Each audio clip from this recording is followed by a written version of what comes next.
Hello, hello. Welcome to Joyful Noise Learning. We're going to talk today about schedule changes that I have been making after the second quarter, and this is like my second quarter update part 2. If you want to watch the first one, then I will link to that here. So let's talk about our schedule changes and what I'm looking forward to in the changes I'm making from here on out. So hi friend, by the way, if we haven't met yet, hi, I'm Ashley. If this is your first video or first time here, I would love for you to consider subscribing, and you can say hello to me in the comments and we'll chat there and I would say hello back. Hi! So I'm a homeschool mom to 3 kiddos. I have a 6th grader who's 12, a 4th grader who's 10, and a 7-year-old who is in 2nd grade. If you've got kids about the same age as mine, then welcome. I love to share with you inspiration on homeschool, Charlotte Mason inspired curriculum and biblically based curriculum, and some affordable homeschooling resources and time management tips. So yay! So one of my favorite things to talk about with homeschooling is the planning and the scheduling. Do I always follow through with what I schedule? Well, no, but it's just fun. It's just fun to talk about. It's fun to dream. I'm an idealist. Raise your hand in the comments and give me a thumbs up if you're an idealist too, and you just like to see the world for how it should be. Like that's how you see the world, right? Not how it is, but how it should be, or how it could be, right? That is how I like to see the world. But it's also fun to make really pretty, colorful schedules. It's just fun to do it. So I can make this into a Canva template if you'd like it, and I'll try to drop down the link below. So let me know if you want that to make your own schedule. I have to tell you, I borrowed this style from my friend Rachel at Our Homeschool Plan on YouTube. If you want to check her out, she is fun and wonderful, loves planning as well like I do, and she is high schooler. So that's why I follow her, because she's just ahead of me. So I shared our schedules for this year. Originally in the videos for my kids, I did 3 of them. So I talked individually about my kids for each individual kid and what their flow is going to look like. But I realized I don't know if I shared our entire day. So I think I did have a video where it was the 7 changes I'm making for our homeschool. And I talked about our schedule for this year there. But I never shared our fun piece of paper here. So in that video, in the 7 changes for our homeschool this year, I talked about having a clear start and a clear ending time for school. How is that going? Well, do you want to see outside right now what's going? It is super dark in the morning, people, and getting out of bed, both for myself and for the children, has been very difficult, just to be frank about it. My kids, for some reason, don't wake up early anymore, which is great. You know, when they were little, 6:30 was when they would wake up. Now they like to sleep till 9. But because we have out-of-the-house activities in the afternoon, that makes it a little difficult. But I adapted and I worked out something that has helped our school days run fairly smoothly. Not perfect, but fairly smoothly. Originally, when I wrote the schedule, did you see what time that breakfast and morning jobs was supposed to be at? 7:30 a.m. Who's out of bed at 7:30 in the winter? Just kidding. Just kidding. I am. I'm usually out of bed by 7 or 7:30 is when I get out of bed. My children are not even thinking of getting out of bed yet at that time. So I've kind of just moved that up. 9 a.m. is like when I say, hey, you must be out of bed. We got to get going with our day. I've also realized I can rearrange my day if I need to. So I've learned that if we're not up and early, I need to shorten our morning time. I know, I'm so sad. I'm so sad too. Morning time is usually my favorite time, but I've realized that it is important. Yes, it is. But doing it every day is not essential. So I've had to change my mindset with that. If we are not up and at 'em by 8 a.m. and getting going on our day, I have to cut out morning time or shorten it. I do a really short version of it that takes about 10 minutes. We do our memory verse, we do our mottos, and we do a short Bible lesson. Sometimes the hymn, again, that doesn't take too long, and we pray together. And that's my morning time. If I have extra time, then we add in our Shakespeare, we add in our poem, and we do a read aloud during that time. But the read aloud kind of gets moved around. I talk about this in a video about block schedules. So, and it's wonderful. This is like changed my life, guys. You can do it too if you need to.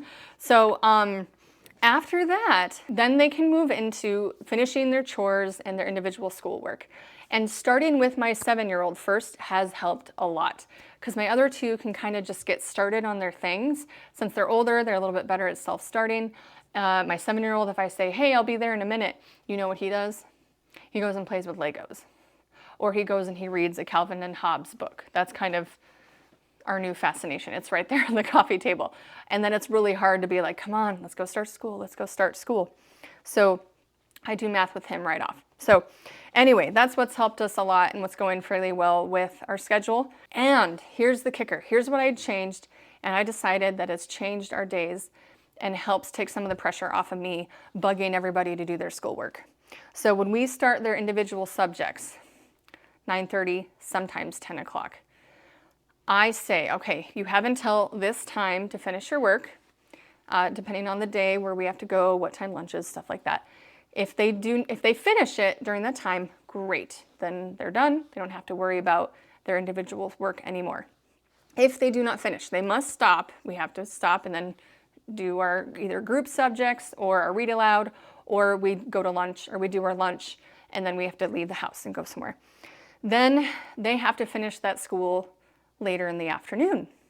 They either bring it with them, it goes in their backpack, and we hop along and go to our piano lessons and wherever we're going, and they just take it with them and they do it when they're out and about there. Or when it's time for everybody to have like screen time, watch a show, or play video games in the afternoon, they have to finish their school before they can do that. I know. Why did I not think of this before?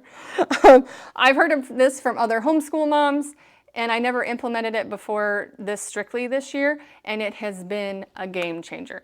Huge game changer, guys. So in the afternoon, it's, 2, 3, 4 o'clock sometimes by the end of what's all happening in our day. It's either play outside time. If the weather's not too cold, not too bad, they bundle up, go outside, or it's like a screen time. If they haven't finished their school, they got to work on it. That's their finish their school work time. And some of that has just motivated my kids to get their work done earlier and stay diligent on it. And for others, maybe they weren't as diligent in the morning. And so they just sit and they work on school and they miss out on some of their screen time. So that's kind of how that has gone. But I'm very thankful for that. That has helped a lot. And again, takes the pressure off of me and puts a little more, thought and responsibility on their shoulders. And, I'm not the bad guy anymore saying, get your school done, get your school done, get your school done. Another thing we have changed that, as I've looked at and evaluated our schedule after the last several months. So my boys do karate and it's during the day. They have a homeschool class they like to go to. We're thinking about phasing out of karate. That's another story, but for now, I was looking at our weeks, and our karate class was on Monday at 1 o'clock. Oh, Mondays. I love staying home on Mondays, especially since my husband and I are super involved at our church. Our Sundays are very busy. I'm doing youth group on Sunday nights. So come Monday morning and Monday, I would love to just be home and not have to rush through school in the morning in order to get to a class at 1 in the afternoon.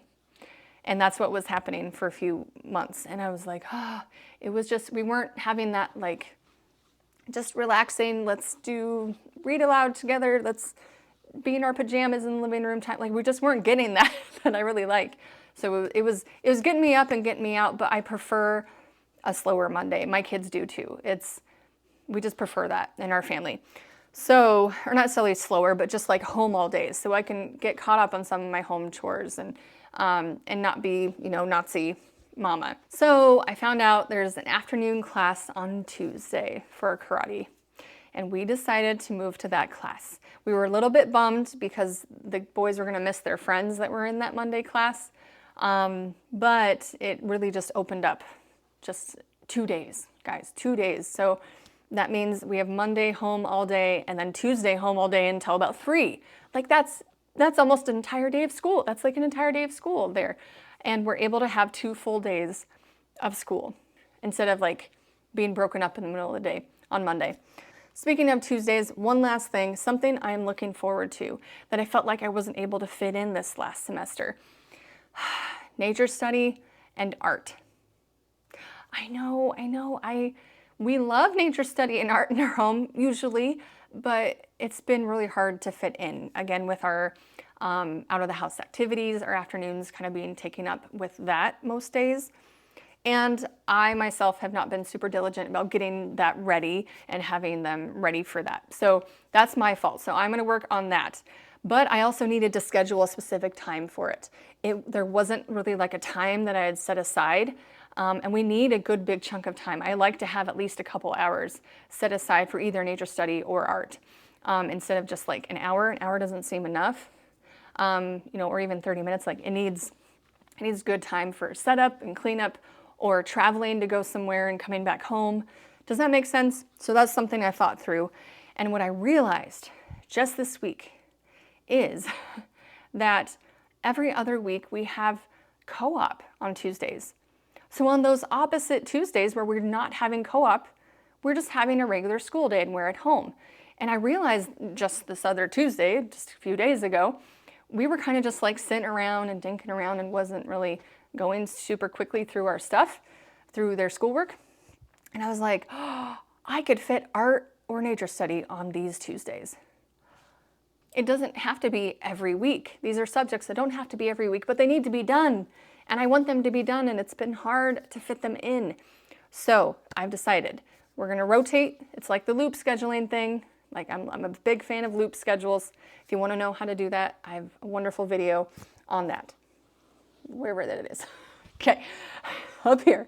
But I'm gonna loop it. So on the days we have co-op, not gonna worry about art or nature study, mainly because they get some art and nature study at co-op, kind of, a little bit. But I want to do a little bit more with it. So, and then the days we don't have co-op, 1 week will be a nature study, and then, you know, a few weeks later on the no co-op day, we will do an art lesson.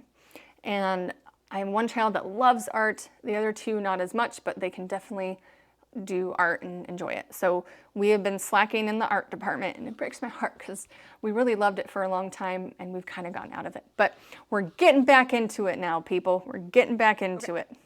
Whew, so we made it through. That is how our schedules went and the changes that I've made, the things that are going well and the things that just did not go so well. And I'm so thankful you watched my video today. Be sure to subscribe if you haven't yet and stick around for our Charlotte Mason inspired homeschool journey and experiences. I also have a video coming soon on tips for the easily distracted homeschooler mom. If that's you, give me a thumbs up. Let me know in the comments if you know what I'm talking about. So I'm happy to have you guys here, and I'll leave this video here for you to watch, and I think you're gonna like it. It might help you out if you liked this video. And I will see you in the next one. Go find his joy among the noise.